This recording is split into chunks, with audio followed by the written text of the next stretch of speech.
Welcome back to Evolving Waves, where we ride the tides of adversity to reach the shores of success. Today, we are proud to have Megan Brown back with us, the intrapreneur. We did not get into that quite as much in the first part. That's going to be saved for the latter two parts. And I think, Megan, we got pretty deep and heavy in the first part with your rough childhood, I think is fair to say.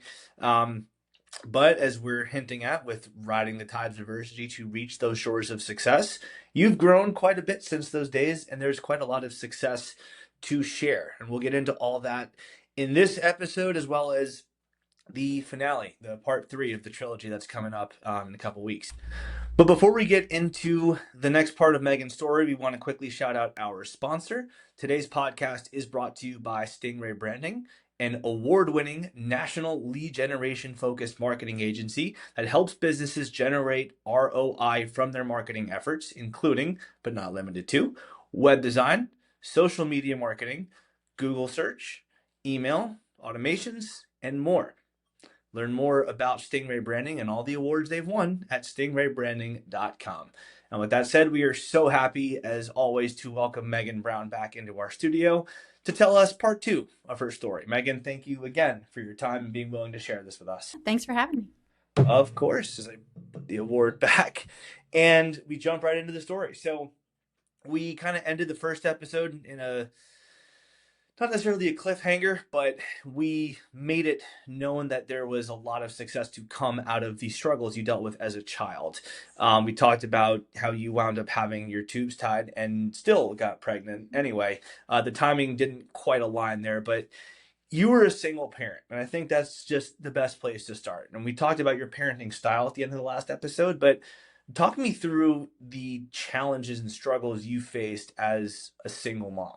Sure. So, and there's tons of them. So, as the only parent my son has here, my ex-husband lives in Arizona. So, he does see him. He does talk to him. He's actually leaving tomorrow for the summer, to go spend the summer with his dad. But as the only parent he has here, that means I am breakfast, lunch, dinner, forgot my laptop, need to go to school, sick days, all of it. So, it's very rewarding to know that my child knows he can rely on me and I show up. That's one of the things I'm really good at is just showing up. But I'm everything. That means there's not a lot left for you at the end of the day. um, he doesn't struggle at all. I am very conscious because of how I grew up of making sure that my child has never been forgotten, doesn't get picked up late, doesn't ever forget his lunch, has everything that he needs, and it's all taken care of, and almost to his detriment. So we had to intertwine some independence in the last couple of years, but because of how I grew up and not having my needs met, that is a big part of my parenting style and something that I've had to really pivot from. And that is the hardest thing in the world to do when you think you're doing what's best and you're like, oh, this is not what's best. And now we have to restructure and figure it out together. And that's fun. Yeah, for sure. And I think one of the struggles of being a single parent is the first word of that, single. You don't have the help of a second parent. And it seemed like from what we were talking off air, and it seemed like from what you were saying that before you got pregnant, it seemed like he'd be a good father. And then you learned a little bit more about him. Yes. So my ex-husband and we do have a great co-parenting relationship. We don't, have struggles, but my ex-husband, when we got together, was like the guy that if he wanted a dog one time, and I was like, we don't have a fence, and he spent an entire weekend just built a fence in the yard, and we went and got a dog. And then he would coach soccer for kids that didn't belong to him. He had NASA Saturdays that he would do at the school, and he would teach kids all this stuff. And at the time was 4, and he was amazing with her. When we got pregnant, he kind of shut down on me, on all of us, I guess. Ryan has similar anxiety to what my child has. So they both have debilitating anxiety issues. And while I sometimes was very understanding, there were times that I was like, you're having all the anxiety and I don't know what I'm doing. And I also could have anxiety, but I don't have time for that because I just have to do stuff. And so for me, when we separated. Ryan did not want to separate. He did not want the divorce. But he understood, and he was like, I haven't really been part of the household. I haven't really done what I'm supposed to do. I haven't been the greatest husband. I get it. I knew if I left him when Rylan was little, that he probably would have just disappeared. And so I didn't leave him. I kept thinking my stepdad was so bad. And I was like, I don't want anybody else coming around. And who's going to love him like his dad does? And I battled this for, I mean, we were married for 10 years until the divorce, but 8 years total. And I thought, I don't want to live miserably because the guy that sits on the couch and watches TV will love my child more than somebody else, because that may not be accurate if that's all he's doing. If that's where we're at, like, I can't do everything. I'm the mom that comes home and yells every day. I'm the mom that is overwhelmed and doesn't have help and can't hire help because he doesn't like people in the house. Like, it was a battle for nonstop. And so I basically like, we gotta move on. And a year after we separated, Ryan moved to Arizona, and he's still very involved. He has calls with Rylan. He's going out for the summer. But I essentially have had so many conversations with him where he was like, I don't know why you would say that. I would never do that. I would never have left. I would have always been. And I'm like, you say that to me while you're doing it right now. Like, you left 2 years ago and you moved across the country for a job you didn't have to take. You did it, and you're still doing it. Like, you don't understand what it looks like to be here and be the parent and be the everything, because you get to live your life like you didn't have a kid until it's convenient. And like, while I love Ryan for being the father of my child, it's very difficult to parent so differently, and to have this like his thought process is very different than mine. I say, like, you left your child across the country, and he's like, that's not what happened, but it is. And so, like, how do you talk and co-parent with people who don't necessarily see the damage they're doing along the way, and they don't understand why you would say you abandon your kid? And I'm like, look up the definition of abandonment. Maybe start there. But I also like give him a lot of grace. I probably too much. I cater to my ex-husband more than most. I make sure he gets every visit he wants. I facilitate those visits. I make sure that he gets all the phone calls he wants. I provide the game systems and whatever else I need to provide to make sure they have things to do on calls. And he does not, he's never been told no. If you want access to our child, you have it. Now it's up to you. So that's kind of how we do things. Yeah, I mean, it seems like you just said, it seems like you are more gracious in terms of sharing your child with your co-parent than a lot of other people would be in that situation. Why? Um, my child is not a pawn. I do not want him seeing us argue or fight or think that he is property.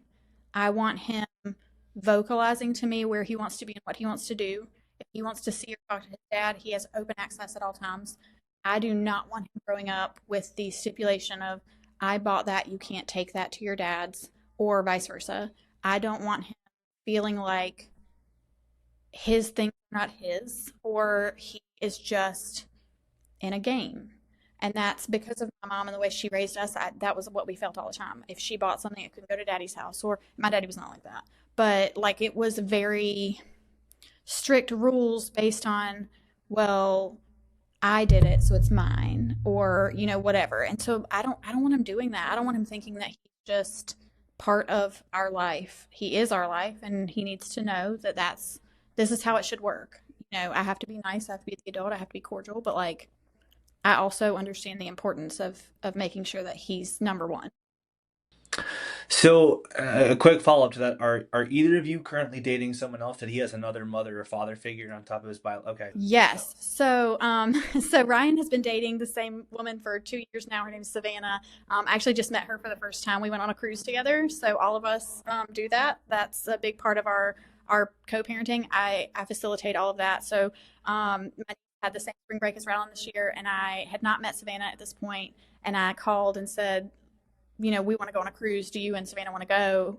And so I took my boyfriend. He brought Savannah. We all commingled. We had dinner together. That is important to me. It has not been the case the whole time. It is very hard to do. Not everybody is on board in the beginning. It's very odd. It's a dynamic that not everybody wants to get behind. But we absolutely loved her. And it was my family, my dad, my sister, my niece, me, boyfriend, and then Ryan and his new girlfriend, or well, to your girlfriend. And so like it was really nice. It's good to be able to do that. Rylan had a great time, and we like my vision is that we show up as a team. So like if he had a sporting event, I don't want us to have to sit on opposite sides of the field. I don't want to have to text your girlfriend about our child because she doesn't want me texting you, because it's like that's not how this works. But I also don't want any adult that lives in the house with my child who does have some challenges to feel lost, or like the decisions that we make are not something she can be part of or he can be part of. Like you're affected by this. And so if there's an adult in a household that will be affected by the choices you make for your kids, they should be involved in them. Mine and Brian's like decisions will outweigh for the most part, but for the like I feel like it should be an open conversation with any adult that's affected by the child. So that's the way I view things. It's not for everybody. It's not possible in every situation, but that's how we do it. It's an admirable approach for sure. And it would be an admirable approach even if everything was all hunky dory, I guess. But I mean, even with your son, you mentioned not only is he not a pawn in this game, but there are struggles that you have to go through with him as well, including severe anxiety. So can you talk about that a little bit?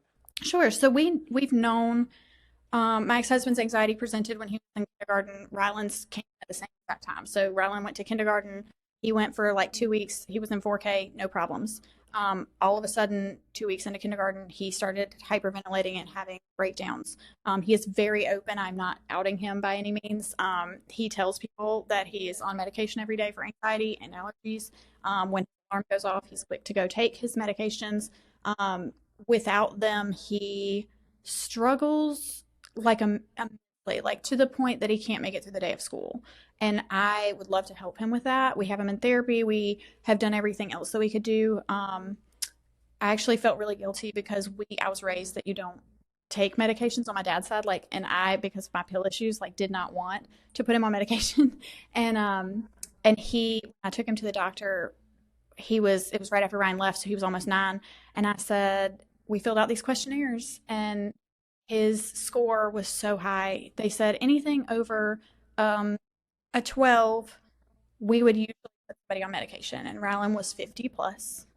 And I said, I would have answered those questions the same way when we were married. We had just accommodated so much that he didn't have the outward outbursts of anxiety because we like didn't make him leave the house to go to the store. We like he was going to school and he was fine, but we weren't making him do anything like life related. And we thought that we were like on top of it. We were not.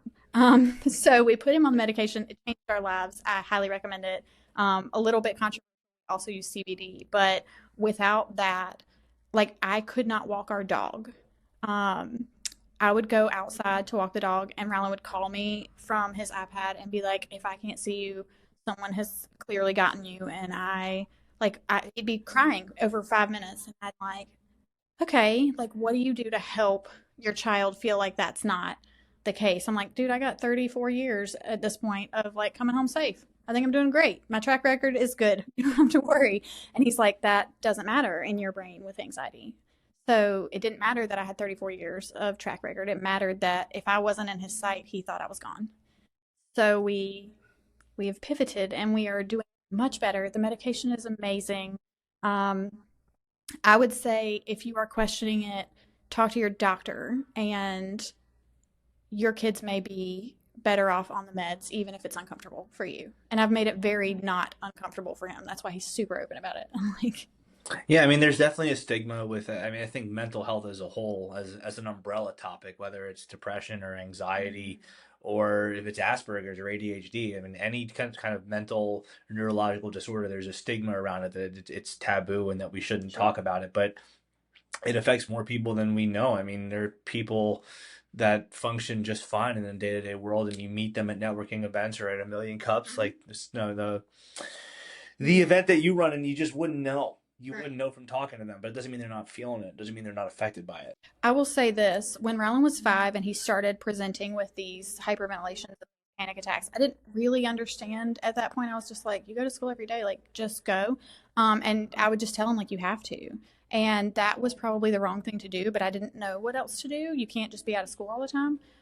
So we started talking to him. What I did was I talked to him about anxiety. I was like, hey, so like everybody has it, right? We all have anxious feelings about something.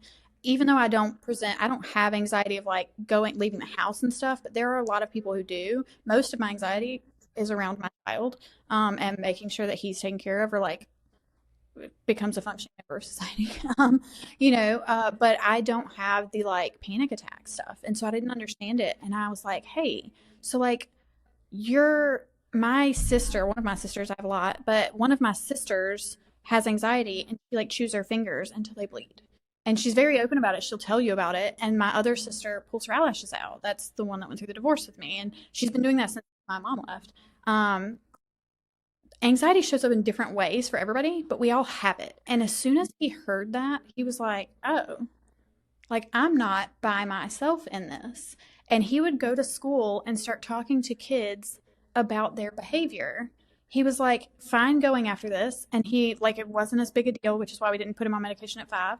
But he would go to school and he'd come home and he'd say, so and so was acting really bad in art. And I was like, hey, are you anxious about something? Because, sometimes when we act up, it's because we're anxious about something.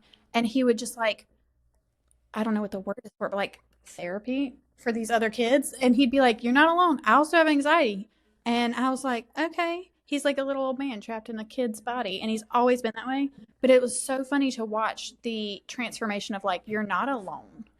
This happens. And for me, like, you watched me do this when I was overwhelmed. Anytime I'm overwhelmed, I will clean. Like, you can't stop me. Everything has to be scrubbed. So I will be on the floor with like a toothbrush and it all has to get done. And he has seen me do that a couple of times in his life. Stay up till 3 o'clock cleaning and like making sure the house is completely bleached. And I'm like, that's what I do. So like, we have to decide what you're going to do when you're anxious and how that presents and whatever. But that was a big pivotal moment. You're not alone. There are definitely worse ways to react to having anxiety outbreaks than cleaning. For sure. I Yeah. mean, that's very admirable on its own. For for your son at 11, you said, Just 11 now. 11 years old, to be a counselor of sort to other kids and they respond to it. Oh yeah. Yeah, he talks about he'll come home and tell me their problems. He comes home and talks to me about I get all the tea. He comes home and talks to me about all the kids and what they say when he talks to them about certain things. And like there are certain topics that we can't discuss. And because this is not a kid friendly podcast, I can tell you, Rylan has never believed in Santa.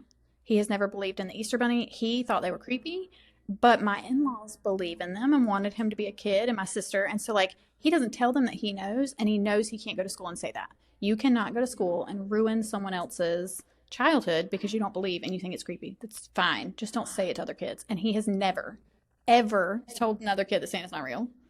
But when he said it, I was like, what do you think? And he was like, it's the parents. It's the only thing that makes sense. And I was like, okay, don't tell other children that, please. And he was like, okay. Santa, the Tooth Fairy, the Easter Bunny, all that stuff, I guess, is part of what makes us enjoy our childhood. I guess it's that innocence that we have, and then I mean, it seems like he's been stripped of it long ago. Oh yeah, he was like 5 when he was in first grade. They had an Elvis on the Shelvis was his teacher's elf on the shelf. We didn't have one of those because they're weird, and I do not have the capacity to move an elf every day. And he came home and he was like, "Listen, it's the only thing that makes sense. The parents have to move this elf, right?" And I was like, "Why do you think that?" And he goes, "Think about it, Mom. It is creepy. There's an elf running around your house at night doing stuff. Like I do not want that." I was like, "Okay, good thing we don't have an elf, but also don't tell other kids that." And this year, he actually told me, and she knows, but he said, "Mom, um, I think we need one more year. I'm not going to tell Oma that I don't believe in Santa. I think she needs another year of thinking that I believe in Santa." And I was like, "Okay, you do what you want. You can tell her when you're ready." The maturity of the kids in your biological family is off the charts. Really, that's amazing. Maybe genetic, maybe adversity, maybe both. Maybe you're guiding them that way after what you had to go through as a child too. Yeah. So I mean, I think that's a big part of it. So, and like I was just alluding to, it's not just your son. You have a brother who has some struggles as well. Do you want to share that? Sure. So, Zach is currently in a rehab facility in the upstate.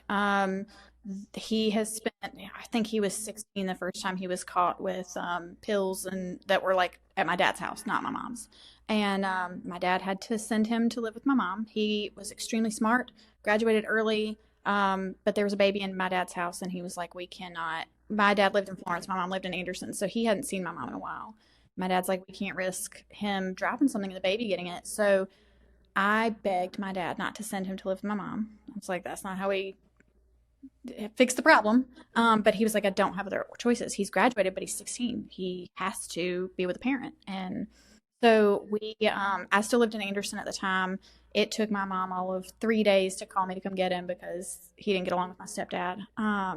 But he struggles. He has been in and out of rehabs, in and out of jail. His rap sheet is longer than my body, and we keep trying to help him get on track, but you can't make somebody do it. And I've had to come to terms with that. Like, I am currently helping him while he's doing the right thing, which is all you can do.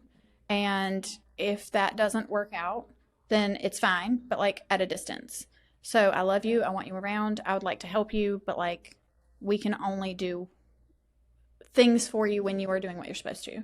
And so otherwise, you live the life you want to live and you live it away from me.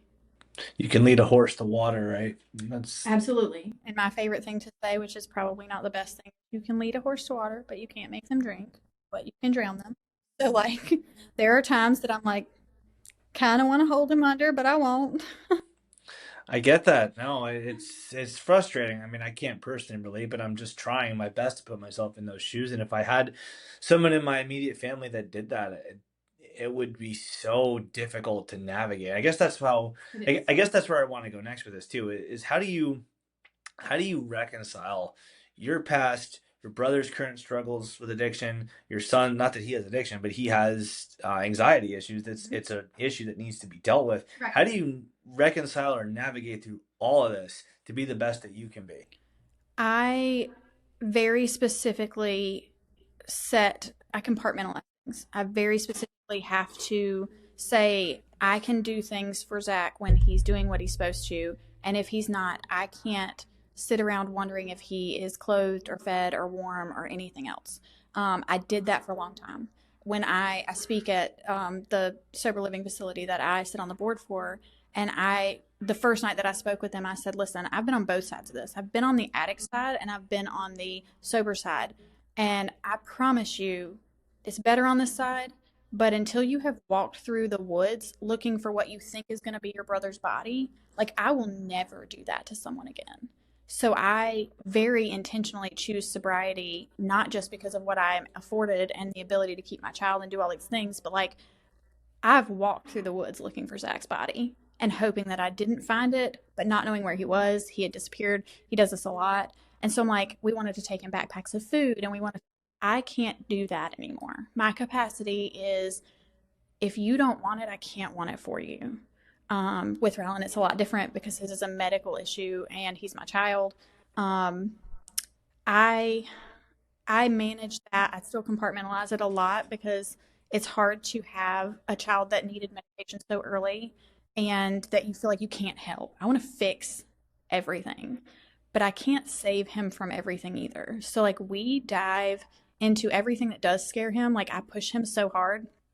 Probably, I don't say to his detriment, but it could be. I push him very hard to, like, do things that are uncomfortable. I'm like, you can do hard things and you can do it scared. And you can do anything for 30 seconds or whatever. If it's a ride at Disney World, I'm like, it's a 3 minute ride or 5 seconds to the bottom. Like, you can do that. And he has grown a lot. I will say it bites me because he pushes back. And my biggest fear, which does not keep me from living life or making money, is sharks. So I'm like, I did not become an underwater welder for a reason. And so, like, I don't love that. So when we went on the cruise, one of our biggest goals was to go swim with sharks. We did not get to do that because Atlantis took that away from their thing, but we did go down the shark tube, and I was in a tube that had sharks around it, and let me tell you, I screamed the whole time. But he was like, you have to swim with sharks because I make him do hard things. He's like, we're going to swim with sharks. We're still going to swim with sharks, but he's still too young, I think, to like get those excursions for actually doing it, which is why we were trying to do it at Atlantis. But he is determined that I will be swimming with sharks like very soon.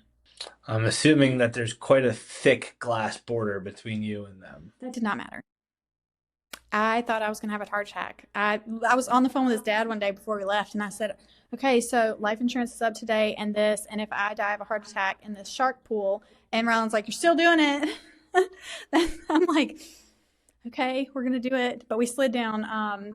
It was like a double tube. You can go and you slide down this like water slide, and then you go through the shark tunnel that it has the glass around it. But you go through the shark tunnel, and they're like right there, right there. But I had to do it, and I did it because you can do anything for 3 minutes. Fair enough. You can do anything for 3 minutes. I guess that's one of the things that you were not loving doing. And I want to get to that next. I know that you have, obviously, you have a son, you have a brother, you have a mother and a father that very different types of relationships with, and you have an ex-husband. Do you, in a way, feel like you're ever running low on love to give other people? Oh gosh. Yes. So many times in life I have run myself ragged and I do this. It's so funny because part of my coping with life is to stay super busy. So I will fill my calendar and my responsibilities so full that I can't function. And that includes with the nonprofits and stuff. I want to get involved in everything. I want to be part of everything. I want to change the world. And sometimes you can't do that. So I'm having to get really intentional about what I do and saying no if I can't do it and trying to mitigate my actual capacity because Rylan is 11, so he'll be out of the house before I know it. And I think it's super important. Like, I would love to start my own business, and I think he would love to work a business with me. But I sit here going, do I want to spend the last few years I have with him running a business? Or do I want to wait until it's a better time? Like, when he's in college, I can do whatever I want, or when he's out of the house, but I don't want to be so consumed with running a business because it matters that I'm present for him. It's obviously a very difficult dynamic to have to be a single parent with a child who has anxiety, who's open with it and who's fine with it, but also to have to go through your own struggles and try to navigate the two of those different. And then, of course, your brother, not that he's in your life anymore, but your stepfather and all that's in your past. All those are kind of still there in the back of your head. So, how do you maintain your not just your sobriety because I mean you talked about how it's just a coping mechanism of yours to stay busy and everything, but how do you manage to stay so driven and also keep the end goals of things in sight? I know what it looks like on the other side. I know what it looks like if I relapse, I lose my child, I lose the life that I've built, I lose the jobs that I have, I will lose my house, I will lose my stability. I know that and I'm very intentional about it, but I have told people for my entire sobriety journey, you cannot attach your sobriety to a person, not even your child. You can't attach it to something that can disappear. And so, most of the time, and I didn't bring one today, but most of the time, I am holding coffee at all times. And I have cups in my car. I stopped my Starbucks habits like $300 a month. It is wild, but it is what keeps me going. I know that I can get coffee from anywhere at any time. I can buy it at the store. I can make it at home. I can go to a restaurant. Anything that I need can be grounded in coffee, pun intended, I guess. And so I don't even drink my coffee always. I hold it. And so, like, you'll see me holding a coffee and I'll have it all day long, and people will be like, "You nurse drinks." And I'm like, "Yep."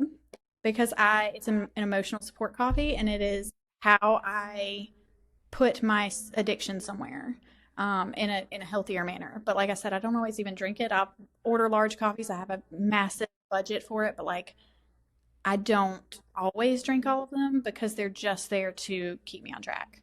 So that's how you got involved with a million cups. Actually, no, I got involved with a million cups. Somebody invited me, and that's how I met Pat and Dylan from Still Worthy. They go to a million cups, and that's how I got on their board. Was through a million cups, but I didn't know about a million cups. Somebody told me because of my entrepreneurship um, tendencies, I guess they were like, you have to come to this group. Gotcha. Mhm. Okay. I mean, I was kind of making a joke, but also serious at the same But yeah, time. I guess it can't hurt to be at an event that literally encourages people to drink a million a cups of million coffee. cups of coffee. Yeah, so obviously there's so much here, and there's so many different lessons and messages that could be derived from this. What is the primary message that you hope to convey through your relationships? Going back to the first episode, um, with your stepdad and also your mom, your biological mom, and your biological father, who you had a good relationship with. All of these relationships that you've had throughout your life, what message or story or moral do you have to give to people? Sure. So, I will tell you that I spent a lot of time having a relationship with my mom that did not serve me and was hard for me, but because she was my mother, and that's what people will tell you, but she's still your mom. And about 3 years ago, I had to cut all of my ties. My brother still talks to her when he needs money or whatever. My sister will answer the phone if she calls, but none of us had much of a relationship with her. And she's down in Florida now with my current stepdad. Not the same one I grew up with, but very similar. And so if it's not serving you and someone repeatedly expects more of you than they give and doesn't take responsibility for their actions, you do not have to keep a relationship with them. If someone is your support system, your safety, and your whatever, like my dad has always been that for us, lean into that and make sure that you don't take advantage of it. But like very much lean into those relationships and keep them whole. I rekindled with my dad when I was probably 19 years old. Um, and we have a great relationship now and had one prior to me living with my mom. And my dad would I could call my dad right now and be like, there's a wasp in my house. And he would drive from Columbia to come kill it for me. That's the dad I have. And he's always been that way. So lean into that. When it comes to your sibling, it's a lot. It's really hard for me to distance myself from Zach. And like I said, I've spent a lot of time trudging through woods trying to find him and calling people that I'd never want to talk to outside of this and, trying to track him down or help him or do stuff. And what I will say is, when I had my son, I think I had to transfer like the energy I could put into this because I can't want it for him to my child and say, like, I'd rather not be sitting with my child in rehab in 20 years because I never showed up for him while I was busy looking for Zach. I'd rather spend my time with my child than to try to keep a relationship with my mom that doesn't serve me or him. Um, I make time for the people who matter and who have showed up and who support me and my lifestyle and don't act like they never do anything wrong. Like my dad will apologize for things he's not even responsible for, and that's what a parent does. Like I do, I do wrong things all the time. Like I am not a perfect parent, but I always apologize, and I'm like, okay, what can we do next time? Like how can we fix this? What do you need from me for us to be better about the situation in the future? Like how do you collaborate with your kids versus beat them down? And that's a big part of our household. So I, I guess one of the lessons to take then is that it is okay to show vulnerability and imperfections, and also that if you're gonna be utilizing help from someone, then you have to be able to return it back to them, and vice versa. Yeah, and I don't ever do anything with the thought that like it will be reciprocated. That I did get from my dad, and he's very good about that too. Is like he'll be like, I could loan money to somebody, and I don't ever expect to see it again. And I've done that so many times. If I have extra, like it's a sharing situation. Like I don't believe in taking it with you when you go because you can't, and I don't believe in trying to save money. Like if I pass away tomorrow, Rylan will get a bunch of money that I could have spent taking him places or doing things with him here. And so like I never expect the reciprocation. And I tell Rylan that when he's in bad moods, I'm like, listen, you don't owe me good behavior, but like I need you to tell me what's wrong and not act like this because I don't deserve that. Right? So like just because I feed you and clothe you and like house you doesn't mean that you owe me anything. Not a good day, not nothing. But I need you to understand that like I don't deserve what you're doing and just need to like talk about that. So do it just to do it, not because you owe Right. me. And Just do I, it to help people. yeah, I was gonna say you think that's effective, but it is effective. I It shouldn't. It's is. not a matter of thinking. It is effective. You've seen it. 100%. There are people from Stillworthy that I took major risks on, because they were doing what they were supposed to be doing and they needed the help. And I never intended to see the money or the time or whatever it was that was spent again. And there are three residents that I still talk to regularly that are still on track, and they tell me, they're like, I would not be here if it wasn't for you. And I'm like, nope, I don't get credit for that because you do that every day. Like, you make those happen. And maybe without the assistance or the help or the introduction to somebody or whatever, you wouldn't be where you're at. But that's part of life. Like, open your mouth and say what you need and tell people what you want, and they will help you. And that's kind of, I like being the connector. I like being the person that can introduce you to somebody and change your life. So, as we're looking to transition from part two of your story into part three, let's put a bow on the story arc of your son. I guess is the best way to think, to put it. So, how is your relationship with him now at age 11 different from your relationship with him when he was 4 or 7 or 2? Sure. How Um, has that relationship evolved? so not too much different, but we're hitting puberty now, so like that's fun. So we talk a lot more about girls and things that happen at school and you know anything like that. But for the most part, we have always been open. I will say, when I was married, when he was 4, I definitely was overstimulated and over tired. And I was the mom that came home and yelled a lot. And I did not like that. So when I finally separated from my husband, I became a very different mom. I was always the safety, and I was always the person he wanted when he was sick. Like, he doesn't trust that other people will take care of him. He'll call me, even from, and my in laws are great. Well, my ex in laws, I guess. They can handle anything. But he would call me with his dad and my in laws and my adult, like, sister and brother in law in the room. And he would just say, I need to call my mom. And they'd go, okay. And he'd call me and immediately start crying and go, I think I'm going to be sick. And I'm like, you're in a room full of 6 adults who are perfectly capable of handling sick. And you called me. And I'm like, okay, put me on speaker. Tell your dad to follow you to the bathroom. Like, I would walk through all of that with him.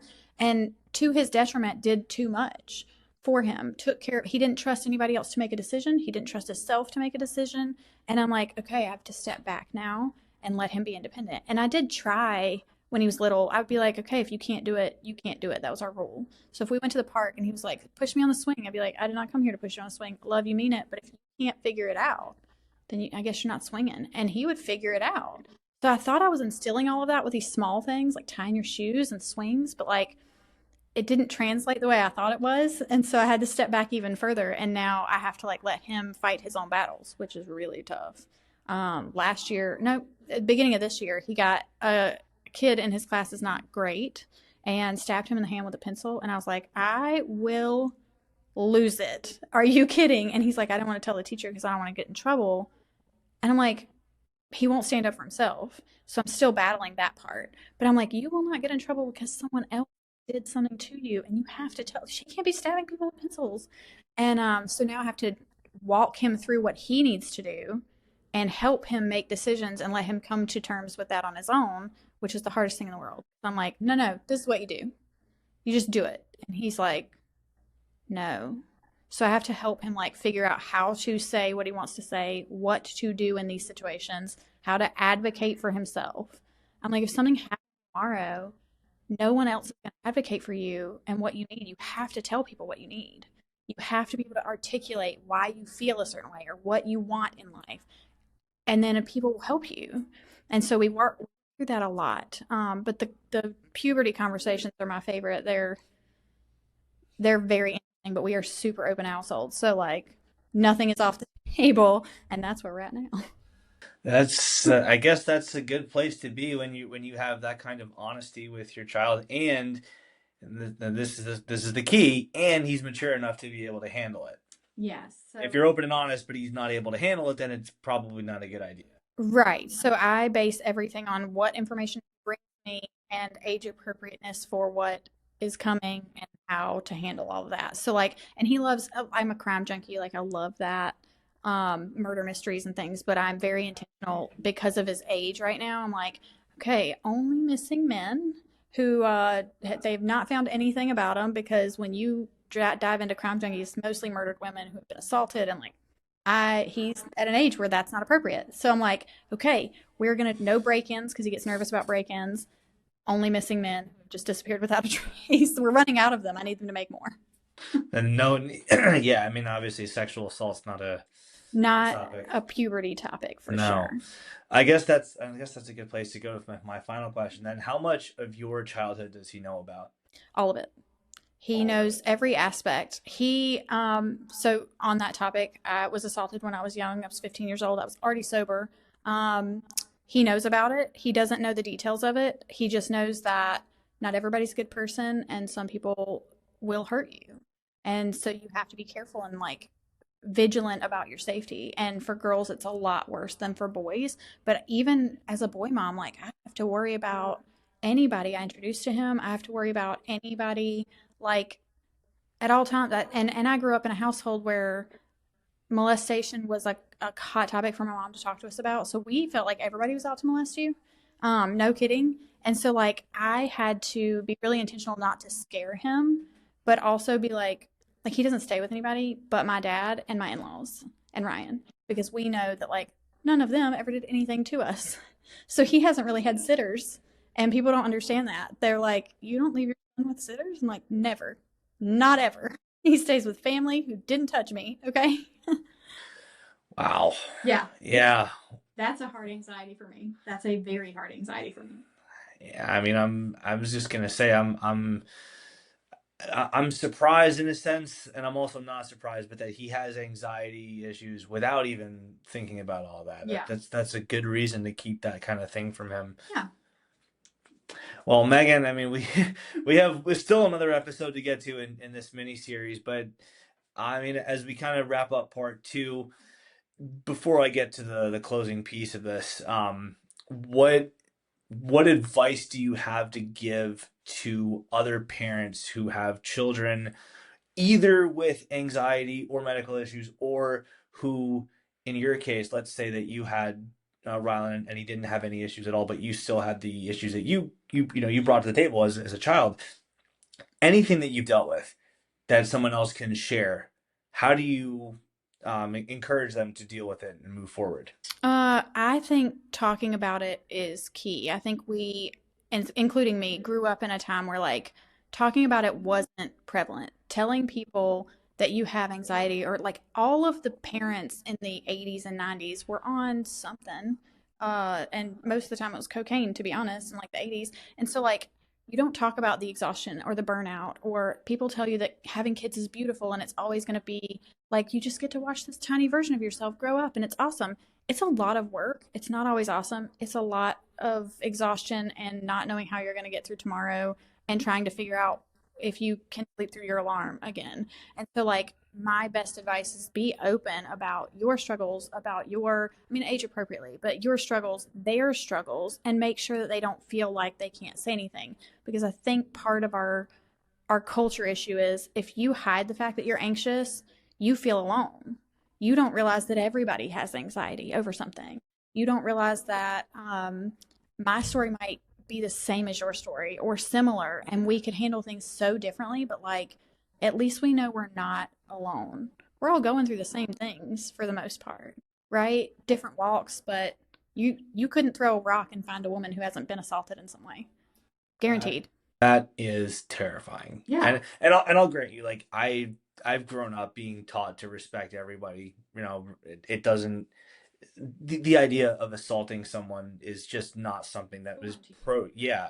But the fact that, like you just said, you can throw a rock and hit someone with that's horrifying. One of my favorite and least favorite quotes is everyone knows a woman who's been raped, but no one knows a rape.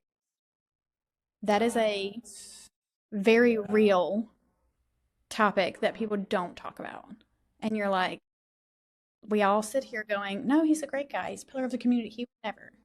And that's the way it works.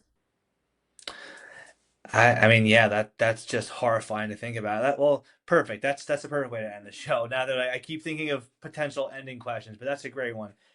In that kind of a world, how are you planning on raising Rylan as he gets older and becomes of that age? Yeah. So we are already talking about consent, mostly because he's like trying to hug or hold hands He did get caught kissing like the girlfriend they had at school. And they told him they couldn't date anymore because they're tired of the cutesy stuff. He didn't tell me about the kiss until a little bit later, but he was like, they don't want us doing that. And I'm like, yeah, valid. Because you're a little young for this, but I also understand like their feelings and their kids and they're gonna do stuff. So like, can't keep them from it. Just talk to them. Um, for me, I feel like just telling him like things happen and people can be horrible, but you will not be one of them. Like as your mom, you have to know that like if it were your sister or me or someone that you love, you wouldn't do these things. And it's easy, I think, sometimes to compartmentalize like who it is, if it's a stranger or if it's something else. Like you will not be one of those guys. You will be the guy or the girl that's too drunk at the party. There is no question that it is your responsibility if you're capable. And it's funny, he won't stand up for himself, but he will lose his mind and go to bat for any of his friends. So he's like, I don't even care that I'm gonna get in trouble. I hit a kid today because he picked on my friend and like pushed him down, and took his jacket. And I'm like, where's that energy when people are picking on you? But also, great. Like you don't get in trouble for that at home. You get ice cream and high fives. Like, Yeah, I mean that's as good a way to cap the show as I guess there can be. I mean, there's definitely an element of, you know, not breaking the law in terms of yeah. your response, but also being there for your friends and being willing to stand up for them and do what's uncomfortable for them. My ex-husband is 6'2". Rylan is in fifth grade going to six. He's almost taller than me at this point. And so a lot of times, like because he's still young, he has these like outbursts where he might try to bow up at me, which, I'm still bigger than him at this point. I could take him, but like we don't want to. And so I think my favorite thing I've told him is you're gonna be a big guy. Like you're gonna be tall and kind of intimidating. And it is your responsibility that no one ever feels unsafe in your presence or intimidated, like you would hurt them, men, women, anybody alike. Like your responsibility is that everybody is a safe person to come to and be around, and that nobody ever goes, I would never want to be in a room with Rowland. And so we talk about that even now, and part of it is before he's bigger than me and like thinks he's going to bow up at me at that point, I need to make sure that he knows those rules. Very, very respectable, very noble, very empowering. Yeah, and I can't wait to finish this conversation in part three.